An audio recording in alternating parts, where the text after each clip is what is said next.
Sa likod ng dungis, ang kwento ni Rona at Alex. Sa simpleng baryo ng San Antonio, makikita ang kwento ni Rona at Alex. Isang pagmamahalang hinubog ng hirap at pag-asa.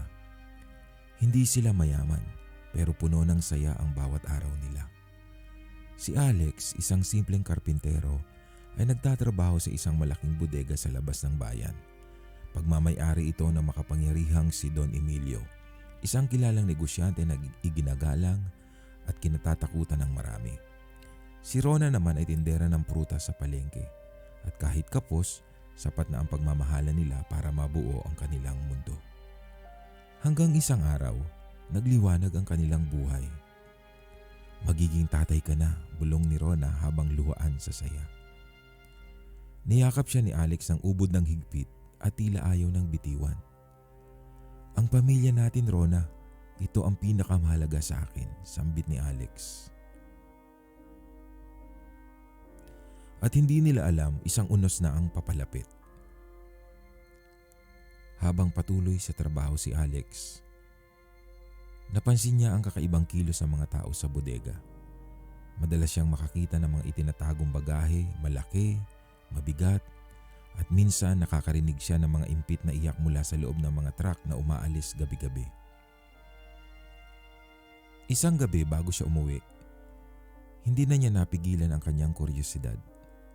Sumilip siya sa isang truck at halos mabaliw siya sa nakita. Mga batang may takip ang bibig, nakatali ang mga kamay at nanginginig sa takot. Child trafficking, at sa gitna ng lahat ng ito, si Don Emilio. Siya ang salarin, ang iginagalang ng buong bayan. At dito na nagsimula ang bangungot ni Alex. Binalak ni Alex na isumbong si Don Emilio sa mga otoridad. Pero bago pa man siya makakilos, naamoy na ng kampo ni Don Emilio ang kanyang balak. Habang pauwi si Alex isang gabi, sa isang madilim na eskinita ang kanyang dinaanan, bigla siyang sinugod ng 2 tauhan ni Don Emilio. Nilabanan niya ang mga ito pero sa dulo, isang malalim na saksak sa tagiliran ang nagpabagsak sa kanya. Sa tabi niya, ipinatong ng mga tauhan ang isang bag na puno ng mga wallet at cellphone. Peking ebidensya ito para palabasing siya ang magnanakaw. At bago siya tuluyang mawala ng ulirat, narinig niya ang mga salitang bumulong sa kanya. Wala kang pwedeng pagsumbungan, sa mata ng bayan, ikaw ang may kasalanan, magnanakaw ka. Kinabukasan, bumalot sa buong barangay ang balita. Magnanakaw na karpintero patay sa iskinita. Para kay Rona, bumagsak ang langit at lupa. Habang bitbit ang 4 na buwang pagdadalang tao, hinarap niya ang mga matang puno ng pagdududa at paninisi.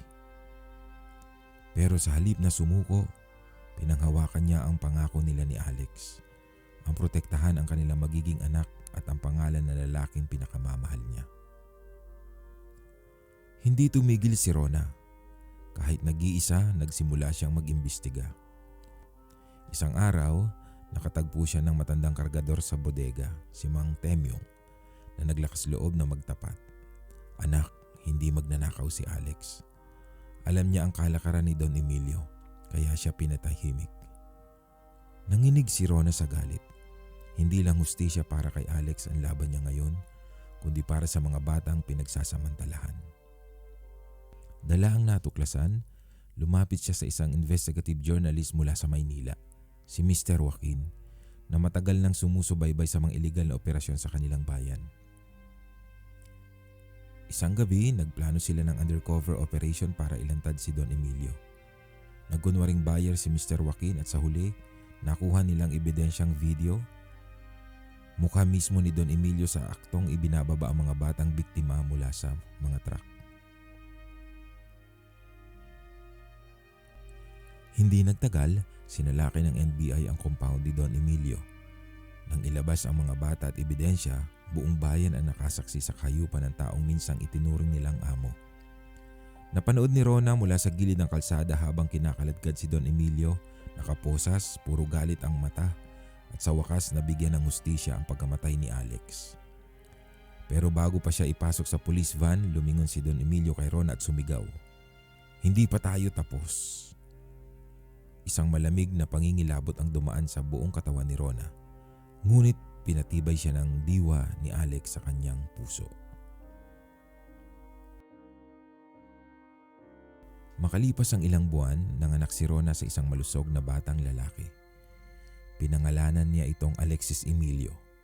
Hindi para alalahanin ang takot, kundi para ipaalala sa lahat ang dalawang mukha ng mundo, ang pagmamahal at ang kasamaan, at kung paano laging nananaig ang kabutihan.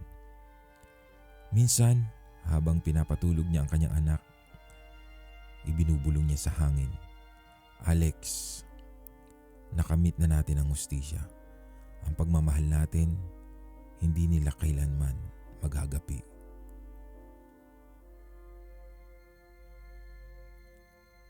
Ito ang aral ng kwento. Sa mundong puno ng kasinungalingan at pang-aabuso, may mga pag-ibig na kayang lampasan ang lahat ng unos. Ang laban para sa katotohanan ay hindi mali, at kailanman hindi ito mawawalan ng saysay.